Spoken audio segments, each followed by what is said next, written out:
நமக்கு 11th எபிசோடுக்குள்ள போயிடலாம். எபிசோட்ல எதை கட்டுறாங்கன்னா டிஃபென்ஸ் ஃபோர்ஸ்ல ஹெட் ஆஃபீஸ் தான் காமிச்சிட்டு இருக்காங்க. கைஜு நம்பர் 8 பத்தி தான் பேசுறாங்க. அது நம்ம கஃப்கா பத்தி தான் பேசிக்கிட்டு இருக்காங்க. அவங்க கைஜு வந்து டிஃபென்ஸ் ஃபோர்ஸ்க்குள்ள இருக்குன்னு நினைச்சு கூட பார்க்கல. அது வேற டை கைஜு கிளாஸ்னு சொல்றாங்க. அவங்க நம்ம மீடியேட் எல்லாம் பேசணும்னு சொல்லிட்டு எல்லா கமாண்டரும் கேட்டுக்கிட்டு இருக்காங்க. இதை பத்தி நம்ம சொல்லக்கூடாது, சொன்னோம்னா ஏகப்பட்ட பிரச்சனை வந்து சொல்லிட்டு இருக்காங்க. அவங்க அது மாதிரி இந்த கைஜு மனித உருவத்துல வேற இருக்கு, மனிதருக்குள்ள தெரிஞ்சிச்சுன்னா அது வேற பெரிய பிரச்சனையா உண்டாகும் சொல்லிட்டு இருக்காங்க. அது மாதிரி நம்ம செத்த கைஜு எல்லாம் வச்சு நம்ம என்ன பண்ணிக்கிட்டு இருக்கோம்னா ஒரு வெப்பனை கிரியேட் பண்ணிக்கிட்டு இருக்கோம். அதெல்லாம் இந்த விஷயம் வெளியே வராத வரைக்கும் நல்லதுன்னு சொல்லிட்டு பேசிக்கிட்டு இருக்காங்க. இதை பத்திலாம் பேசுறதுக்கு ஒண்ணுமே கிடையாடா, நான் சொல்றத முறை கேளுங்கன்னு சொல்லிட்டு ஒரு ஆள் சொல்றாரு. பார்த்தா அவர் தான் மொத்த இதுக்குமே ஹெட்.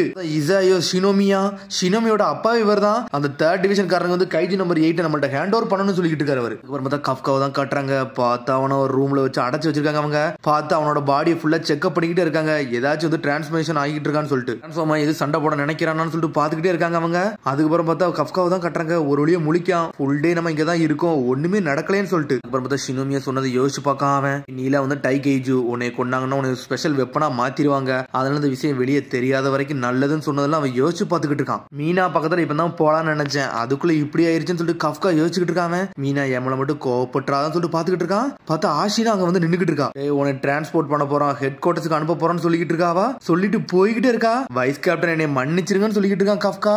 டே எதுவும் பேசாதான் சொல்றான். அவன் அவனை நடக்க சொல்லி கூட்டு போய்கிட்டு இருக்காங்க. அவனை ஹெட் குவார்டர்ஸ்க்கு அனுப்ப போறாங்க. சீக்கிரட்டாவே வச்சிருந்துருக்கலாமோன்னு சொல்லிட்டு யோசிச்சுக்கிட்டே போறான் கஃப்கா. அப்படி வெளியே வரான். எல்லா டிஃபென்ஸ் ஃபோர்ஸ்ல இருந்து ஆளுக்கு ஏக்கச்சமா குவிச்சு வச்சிருக்காங்க. அவங்க டீம்ல உள்ள எல்லாருமே அங்கதான் அசம்பிள் ஆயிருக்காங்க. டிரான்ஸ்போர்ட் ஆகிறதுக்கு எல்லாமே தயாரா இருக்கு மேடம், கொண்டு போங்கன்னு சொல்லிட்டு இருக்காங்க. பார்த்தா மீனா தலைமையில தான் போய்கிட்டு இருக்கு. இச்சிகாவா தலையை தொங்க போட்டு நின்னுகிட்டு இருக்கான். பார்வையை கூட நான் பார்க்க கூடாது, நான் பார்த்தோம்னா அவன் என்னை கொன்றவே செஞ்சிருவான்னு சொல்லிட்டு தலை தொங்க போட்டு கஃப்கா போய்கிட்டு இருக்கான். என்னை காப்பாத்துறதுக்காண்டி அவன் எந்த எல்லைக்குனாலும் போய்கிட்டு இருந்தான். என்னை மன்னிச்சிருடா இச்சிகாவா அப்படின்னு சொல்லிட்டு போய்கிட்டே இருக்கான். என் நேரம் முடிய போகுதுன்னு சொல்லிட்டு உள்ள போறான். சென்சேன்னு சொல்லிட்டு ஓடி வரான் இச்சிகாவா. சார் கண்டிப்பா உங்க மேல ஒரு நம்பிக்கை வச்சிருக்கேன், நீங்க வருவீங்கன்னு எனக்கு தெரியும் சொல்றான். பார்த்தா இச்சிகாவா உள்ள போய் ஷாக் ஆகுறான். இச்சிகாவா எம்எல்ஏ இவ்வளவு நம்பிக்கை வச்சதே போதுண்டான்னு சொல்லிட்டு பாத்துக்கிட்டு இருக்காங்க. சொல்லிட்டு இருக்கா இச்சிகாவா இப்ப 50 புஷ்அப் எடுக்க போறான், தேவையில்லாம வந்து பேசிட்டான் பத்தியான்னு சொல்லிட்டு இருக்காவா. நீனான்னு சொல்லிட்டு திரும்புறாவ. டே இங்க எந்த கேமராவே இல்லன்னு சொல்லிட்டு இருக்காவா. உன்னை பார்த்து முதல்ல கைஜுன்னு சொல்லிட்டு ஷாக் ஆனேன், ஆனா எங்களை காப்பாத்துறதுக்காண்டி கைஜு ஆனா கூட பரவாயில்லன்னு சொல்லிட்டு முன்னாடி வந்து நின்னா பத்தியா, அது உண்மையிலே எனக்கு பிடிச்சிருந்துச்சுன்னு சொல்லிட்டு இருக்காவா. உன்னை பத்தி ஏகப்பட்ட ரெக்கார்ட் நான் வச்சிருக்கேன், நீ மட்டும் ஹியூமன் மட்டும் ப்ரூவ் பண்ணிட்டேன்னு வச்சுக்கோங்க, நான் கண்டிப்பா உன்னை காப்பாத்த எந்த எல்லைக்குனாலும் போவேன்னு சொல்லிட்டு இருக்காவா. ஆபீசரா எல்லாமே நல்லா தான் பண்ணிருக்கேன்னு சொல்லிட்டு இருக்காவா. 3rd டிவிஷனுக்கு நீ ஒரு எதிரி கிடையாது, அந்த ரிப்போர்ட்டை நான் ரெடி பண்ணி வச்சிருக்கேன்னு சொல்லிட்டு இருக்காவா. இப்போ டைம் ஆயிருச்சு, நீ உட்காருன்னு சொல்லிட்டு இருக்காவா. ஆர்டிகல் 13 படி 3rd டிவிஷன்ல இருக்க உன்னை டிரான்ஸ்ஃபர் பண்றோம், அரிக்காம மேரிடைம் பேசிக் உன்னை அனுப்புறேன்னு சொல்லிட்டு இருக்காவா. சடனா பார்த்தா அவன் பேச ஆரம்பிச்சிட்டா மீனான்னு சொல்லிட்டு. மீனா இன்னும் நான் உன் பக்கத்துல இருந்து சண்டை போட எனக்கு எதுவும் வாய்ப்பு இருக்கான்னு சொல்லிட்டு கேட்டுக்கிட்டு இருக்கான். நேவா அப்படியே உட்காருதா, சோகமாகறா. உடனே அவ சிரிச்சுட்டே சொல்றா, உனக்கு நான் கண்டிப்பா வெயிட் பண்ணுன்னு சொல்லிட்டு இருக்கா. உன்னை தாரதாரையா அழ ஆரம்பிச்சிட்டான் கஃப்கா. நான் பார்த்தா அந்த வேன் அங்கிருந்து மூவ் ஆரம்பிச்சிருச்சு. பார்த்தா இச்சிகாவா பின்னாடி தான் நின்னுகிட்டு இருக்கான். உடனே 3rd டிவிஷன் அவனுக்கு ஒரு சல்யூட்டை போடுங்கன்னு சொல்லிட்டு இருக்கான். அங்க உள்ள இன்னொரு ஆபீசர் கேட்டுக்கிட்டு இருக்காரு. டேய் நீ எதுக்குடா இங்க வந்து சல்யூட் அடிச்சுக்கிட்டு இருக்கன்னு சொல்லி கேட்டுக்கிட்டு இருக்காரு. அவரு கேப்டன் ஆஷிரோ உள்ள போறாங்கல்ல சுப்பீரியர்ல, அதனாலதான் சல்யூட் அடிச்சுன்னு சொல்லிட்டு இருக்கான். நீ ஏதோ கைஜுக்கு தான் சல்யூட் அடிச்சிட்டேன்னு நினைச்சேன்னு சொல்லிட்டு இருக்கான் அவன். ஆனா உண்மையிலே அவனுக்கு அடிதான் வந்து கைஜுக்கு தான் வந்து சல்யூட்டே அடிச்சிருந்திருப்பான். இருக்கையிலே மொத்த இதுக்கு டாப் கட் பேஸ்மெண்ட்டுக்கே கூட்டு போறாங்க. அந்த பேஸ்ல வச்சு அவனை யாருன்னு காட்ட போறாங்க.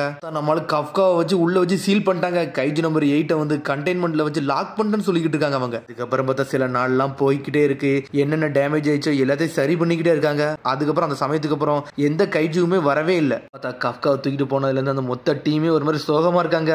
ஒன்னொருத்த சொல்லிட்டு இருக்கான், இப்பெல்லாம் நடக்கும் நினைச்சு கூட பார்க்கணும்னு சொல்லிட்டு இருக்கான். இந்த வயசானாலு கைஜு நம்பர் 8 இருப்பார் நினைச்சு கூட பார்க்கலன்னு சொல்லிட்டு என்னடா ரெனோன்னு சொல்லிட்டு அப்படி நக்கலா சிரிக்கான். ஆனா இச்சிகாவா எந்த பேச்சு பேசாமலே அமைதியாவே இருக்கான். இன்னும் வந்து கைஜுட்ட இருந்து என்னை காப்பாத்தினாரு, அது எனக்கு நல்ல ஞாபகம் இருக்கு. ஆனா அவர் கைஜுவா இருப்பார் நினைச்சு கூட பார்க்கலன்னு சொல்லிட்டு இருக்காவா. அவன் என் உயிரையும் தான் காப்பாத்தினான்னு சொல்றான் இன்னொருத்தன். எஸ்டிஎஃப் ஆபீசர் ஆர்டர் தான் நம்ம ஃபாலோ பண்ணணும், அதை மட்டும் ஃபாலோ பண்ணணும்னு சொல்லிட்டு இருக்கானுங்க. ஹியூமன்ஸ் வந்து கைஜுவா மாறினா என்ன நடக்கும், இந்த உலகத்துக்கே இது ஒரு பயத்தை உண்டாக்கும், அதனாலதான் இதை யாருக்குமே வெளியே சொல்லக்கூடாதுன்னு சொல்லிட்டு நினைச்சிட்டு இருக்காங்கன்னு சொல்லிட்டு இருக்காங்க. அவங்க நம்ம பக்கத்துல கைஜு இருக்காது நம்மளுக்கு ஒரு பெரிய பிரச்சனை சொல்லிட்டு பேசிக்கிட்டு இருக்காங்க அவங்க. ஆனா இந்த ஒரு விஷயம் நம்மள ஏகப்பட்ட பேரை வந்து இதுக்குள்ள நுழைய வச்சிருச்சு, அதுவே ஒரு பெரிய பிரச்சனை சொல்லிட்டு இருக்காங்க. இச்சிகாவா சோகமாவே இருக்கான். அப்புறம் பார்த்தா வந்து ஆஷினாவை தான் காமிச்சிட்டு இருக்காங்க. பார்த்தா அசிஸ்டன்ட் வந்து ஆஷினாவை பார்க்க வரா. எதுக்கு மேடம் என்னை கூப்பிட்டீங்கன்னு சொல்லி கேட்டுக்கிட்டு இருக்காவா. எல்லா டாக்குமெண்ட்டுமே டபுள் ஆக்கி எனக்கு ஒரு காப்பி கொடுங்கன்னு சொல்லி கேட்டுக்கிட்டு இருக்காவா. வேணுமா மேடம், சரி மேடம் கண்டிப்பா தரேன்னு சொல்லிட்டு அந்த ரிப்போர்ட் எடுத்து கொடுக்கா. பார்த்தா அது கஃப்காவோட ரிப்போர்ட் தான் அது. அப்புறம் பார்த்தா வைஸ் கேப்டனா தான் கட்டுறாங்க. பார்த்தா ஒரு மாதிரி தனி நிக்கிட்டு இருக்கான். சார்னு சொல்லிட்டு ஒருத்த வரான். சார் உடஞ்ச வெஹிக்கிள் அப்படி நம்ம ரிமூவ் பண்ணியாச்சு, இப்ப எல்லாமே கரெக்டா இருக்குன்னு சொல்றான். அவன் சரின்னு சொல்லிட்டு அப்படி திரும்புறான். உடனே அந்த வந்த கமாண்டர் கேட்டுக்கிட்டு இருக்கான். சார் ஹிபினோவை பத்தி நீங்க என்ன நினைக்கிறீங்கன்னு சொல்லி கேட்கறான். அவனுக்கு கொண்டு வரணும் தான்டா நானும் நினைக்கிறேன்னு சொல்லிக்கிட்டு இருக்கான். அவன் இந்த சமயத்துல என் கூட சண்டை போடல, அவனோட ஃபுல் ஸ்ட்ரென்த்தை யூஸ் பண்ணி சண்டை போடவே இல்லடா, எனக்கு அப்பமே ஒரு சந்தேகம் இருந்துச்சுன்னு சொல்லிக்கிட்டு இருக்கான். கூட சண்டை போடல, உண்மையா தண்டா சண்டை போடுன்னு சொல்லிக்கிட்டு இருக்கான் அவன். அதுக்கப்புறம் பார்த்தா அடிசினே கட்டுறாங்க. பார்த்தா ஜெனரல் ஆபீஸுக்கு வந்து ஷினோமியா வந்து நின்னுக்கிட்டு இருக்கா. அவங்க அப்பா தான் அங்க உள்ள ஹெட். அவர்கிட்ட வந்து ஏதாச்சும் பேசி கன்வின்ஸ் பண்ணலாம்னு சொல்லிட்டு அவ வந்திருக்கா. இல்ல வாங்கன்னு சொல்லிட்டு அப்பாவும் சொல்றாரு. என்ன வேணும்னு சொல்லிட்டு அவர் கேக்குறாரு. அப்பான்னு சொல்லிட்டு ஆரம்பிக்காவா. அதுக்கப்புறம் அமைதியாகிறா. சார் டைரக்டர் ஜெனரல் ஷினோமியான்னு சொல்லிட்டு ஆரம்பிக்கா. ஹிபினோ நீங்க கொல்ல போறீங்கன்னு நான் கேள்விப்பட்டேன். ஆனா அவரை கொன்றாதீங்க. அவர் மனித வாழ்க்கையை காப்பாத்த தான் வந்தாரு. இத பத்தி நீ கொஞ்சம் கன்சிடர் பண்ணுங்கன்னு சொல்றா. நீ ஒரு முட்டாளன்னு சொல்றான். இத பத்தி தான் நீ பேச வந்தியான்னு சொல்ல கேட்டுக்கிட்டு இருக்காரு. நீனே ஒரு ஃபெயிலியரா வந்து நின்னுக்கிட்டு இருக்கன்னு சொல்றாரு. உன் கூட இருக்கவனே கொல்லாம இருக்கன்னு சொல்லிக்கிட்டு இருக்காரு. முதல்ல எடுத்து பாருன்னு சொல்றாரு. உடனே அதை எடுத்து பாக்குறா. பார்த்தா அவன் செஸ்ட்ல ஏதோ ஒண்ணு இருந்திருக்கு. செஸ்ட் பக்கத்துல ஒன்னு ஹார்ட் மாதிரி இருக்கு தெரியுமா? ஆனா அது ஹார்ட் கிடையாது. அது ஒரு கோர்னு சொல்றான் அவன். ஒரு ஹியூமன்லாம் கிடையாது. அவன் ஒரு கைஜுன்னு சொல்லிக்கிட்டு இருக்காரு அவரு. உங்க அம்மாவை கொண்டுச்சு அதே கைஜு மாதிரி தான் இது ஒண்ணு. உனக்கு இப்ப புரியுதான்னு சொல்றாரு அவரு. அவ எதுவுமே பேச மாட்டேங்கா. அப்படி தலையை குனிஞ்சு வணங்கிட்டு அங்க இருந்து கிளம்பி போய்கிட்டே இருக்கா. சடனா ஸ்டாப் ஆகுறாவா. அப்பா இன்னொன்னு அவனை நம்பிக்கிட்டு தான் அப்பா இருக்கேன்னு சொல்றாவா. சொல்லிட்டு போய்கிட்டே இருக்கா. அப்புறம் பார்த்தா கஃப்காவை கட்டுறாங்க. பார்த்தா நக்கால சிரிச்சுக்கிட்டு இருக்கான். என்ன எவ்வளவுதான் வந்து டெஸ்ட் எடுப்பீங்க, எனக்கு கொஞ்சம் கம்ஃபர்டபுளா தூங்க விடுங்கன்னு சொல்லிட்டு இருக்கான். மதிக்கவே மாட்டேங்க. அவன் பாட்டு வேலையை பார்த்துக்கிட்டு இருக்காங்க. அவனோட ஃப்ரெண்ட்ஸை பத்தி எல்லாத்தையும் பத்தி யோசிச்சு பார்த்துக்கிட்டு இருக்கான் கஃப்கா. உங்கள்ட்ட நான் நிறைய பேச வேண்டியது இருக்குன்னு சொல்லிட்டு யோசிச்சு பார்த்துக்கிட்டே இருக்கான் அவன். நான் கிவ் அப் மட்டும் பண்ண மாட்டேன்டா, கண்டிப்பா உன் கூட வந்து நிப்பன்னு சொல்றான். பார்த்தாங்க கேப்டன் ஆஷினோ தான் காமிச்சிட்டு இருக்காங்க. பார்த்தா அவன் டீம்ல இருக்க 4 பேருமே வேற வேற டிவிஷன் வந்து டிரான்ஸ்ஃபர் பண்ணிக்கிட்டு இருக்காங்க. எதுக்குன்னு சொல்லிட்டு கேக்குறானுங்க. இது வந்து ஒரு டெம்பரரியா தான், கவலைப்படாதீங்கன்னு சொல்லிட்டு இருக்காவா. கடைசி நடந்த சண்டையில வந்து 75% வந்து நம்ம பேஸே அழிஞ்சிருச்சு. அதனால இப்போதைக்கு கொஞ்ச நாள் மாத்தி தான் வைக்க சொல்லிருக்காங்க. புது டீம் வந்து அலாகேட் பண்ணிருக்காங்கன்னு சொல்லிட்டு இருக்காவா. டீம் வந்து மல்டிபிள் டைகேஜ் வந்துச்சு. அதுவே ஒரு பிரச்சனை ஆயிருச்சு. அது மேல எடுத்துக்கு வர தெரிஞ்சிருச்சுன்னு சொல்லிட்டு இருக்காவா. நடக்க போற எல்லா விஷயத்துக்கும் நம்ம ப்ரிப்பரா தான் இருக்குன்னு சொல்லிட்டு இருக்காவா. அப்புறம் நிறைய வருமானு சொல்லிட்டு கேட்டுக்கிட்டு இருக்காங்க. எனக்கு அதெல்லாம் தெரியாடா, ஆனா வர வாய்ப்பு இருக்குன்னு சொல்ற ஆஷினோ. நான் அதுக்காண்டி நம்ம எப்பவுமே தயாரா தான் இருக்கணும். நீங்க தான்டா அதுக்குள்ள ஒரு கீன்னு சொல்லிட்டு இருக்காவா. நீங்க வந்து மத்த டிவிஷனுக்கு போகணும்டா. ஏன்னா இந்த டீம்ல இருந்து நீங்க 4 பேர் தான் ரொம்ப திறமையான ஆளு. நீங்க எனக்கு தேவைன்னு சொல்லிட்டு இருக்காவா. இதெல்லாம் விடுங்க.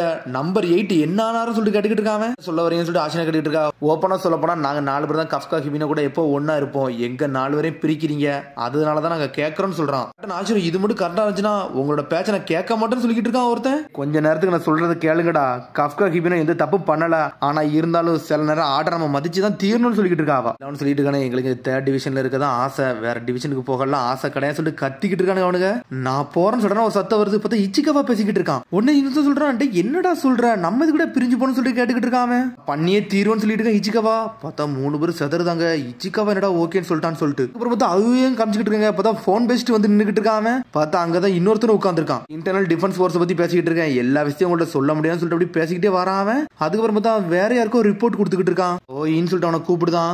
பார்த்தா கூப்பிட்டனே ஹரிஜி பக்கத்துல வந்து உட்காருதான். நான் என்னோட பழைய ஹெட் கமாண்டர் JSDFல வந்து பேசிக்கிட்டு இருந்தேன்னு சொல்லிக்கிட்டு இருக்கான். யாரெல்லாம் ரொம்ப இம்பார்ட்டன்டானவங்க பக்கத்துல இருக்காங்களோ அவங்கள யூஸ் பண்ணி கஃப்காவை காப்பாத்த நான் ட்ரை பண்ணிக்கிட்டு இருக்கேன்னு சொல்லிட்டு இருக்கான். ஓ இந்த மாதிரிலாம் ஃபேவர் கேப்ப நான் நினைச்சு கூட பார்க்கணும்னு சொல்லிட்டு இருக்கேன் ஹருச்சி. போனா சொல்ல போனா நான் யாரையுமே வந்து விலக விரும்பல.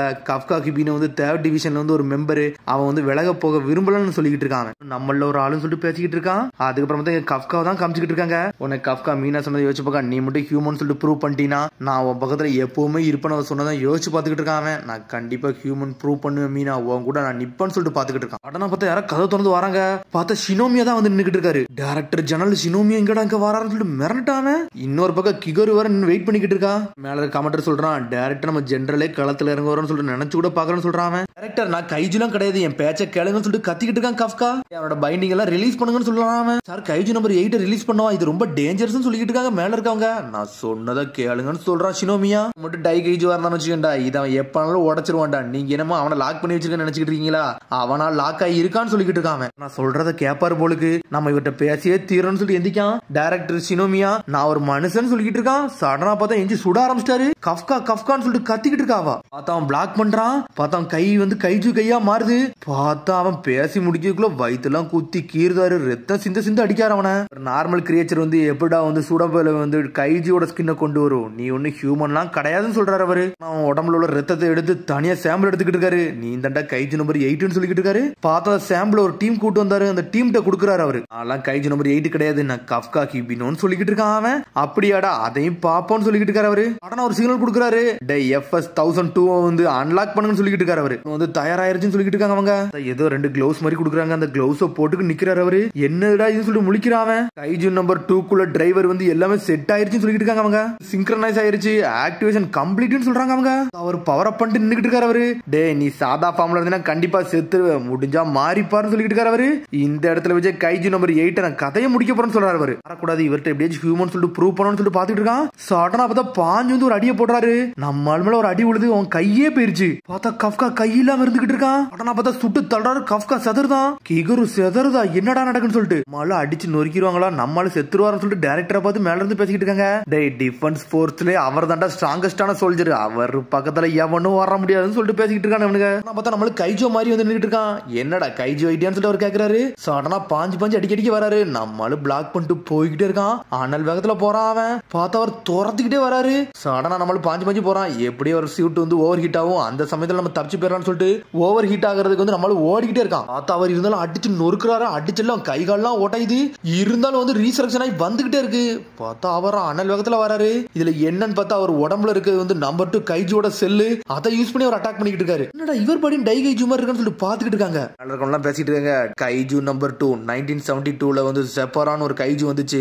அந்த கைஜு அடிச்சு நொறுக்கி கொன்றவே செஞ்சுட்டாங்கன்னு சொல்லிட்டு இருக்காரு அவரு. கொல்லவே முடியல, அது கிவ் அப்பும் பண்ணல. ஆனா ஒரு சமயத்துக்கு அப்புறம் கொல்லே செஞ்சுட்டாங்கன்னு சொல்லிட்டு இருக்காங்க அவங்க. அவர் உடம்புல மாட்டி இருக்கிறது வந்து நம்பர் 2 கைஜோட ஸ்கின் தான். அதைத்தான் நம்ம வெப்பனா மாத்திருக்கோம்னு சொல்லிட்டு இருக்காங்க அவங்க. பார்த்தா அவரும் டை கைஜு கிளாஸ்ல தான் இருக்காரு. பாஞ்சு வந்து அடிச்சு நொறுக்குறாரு அவரு. இப்ப கிகரு சொன்ன மாதிரி கைஜு வெப்பனா இதுன்னு சொல்லிட்டு பாத்துக்கிட்டு இருக்கான். நம்மளு பாத்துக்கிட்டு இருக்கிறதுல ஒரு அடிதான் அடிக்காரு. பார்த்தா அடிச்சு பறக்கான்.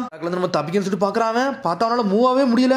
பார்த்தா அவனோட கையையும் காலையும் உடச்சு எரிஞ்சிட்டாரு. டிச்சாட்ல கஃப்காவை பிரிச்சு எரிஞ்சிட்டாரு. பார்த்தா நம்மால கஃப்கா பிளாக் பண்ணிட்டு நின்னுட்டு இருக்கான். கைஜு உன்னை யார் நீ காட்ட ஆரம்பிச்சான்னு சொல்லிட்டு கேட்டுக்கிட்டு இருக்காரு அவரு.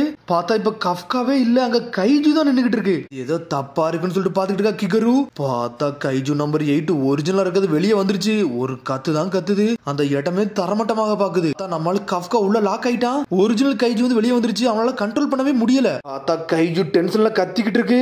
நான் ஹியூமனாவே இழந்துட்டான்னு சொல்லிட்டு நம்மளால பாத்துக்கிட்டு இருக்கான். முதல்ல ஒரு எபிசோட்ல ஒரு ஜந்து மாதிரி உள்ள வந்துச்சுல, அது வந்து நம்ம கஃப்கா பக்கத்துல வந்து நின்னுகிட்டு இருக்கு. நம்மளால மிரட்டிக்கிட்டு அண்ணல் வேகத்துல வந்து சினோமியை வந்து அடிச்சு நொறுக்கலான்னு வரான் அவன். கஃப்கா கிவினோ நீ ஒரு ஹியூமன்டான்னு சொல்லிட்டு கத்திக்கிட்டு இருக்கா கிகரு. பார்த்தா அதோட எபிசோட் இது. அதுக்கடுத்த எபிசோட் சந்திப்போம். மறந்துடாம சப்ஸ்கிரைப் பண்ணுங்க, ஷேர் பண்ணுங்க, கமெண்ட் பண்ணுங்க, பெல் பட்டனை மறந்துடாதீங்க. See you, bye.